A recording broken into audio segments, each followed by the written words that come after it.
আয়াতুল কুরসি প্রতিদিন 5 ওয়াক্ত নামাজের পরে পাঠ করুন, আল্লাহ তাআলার হেফাজতে থাকবেন। আল্লাহু লা ইলাহা ইল্লা হুয়াল হাইয়ুল কাইয়্যুম লা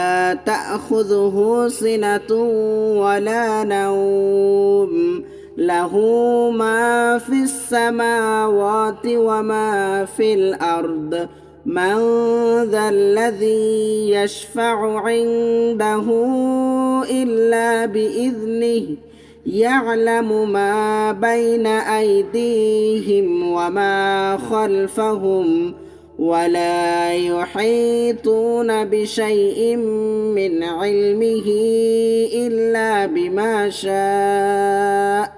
وسع كرسيه السماوات والأرض ولا يؤوده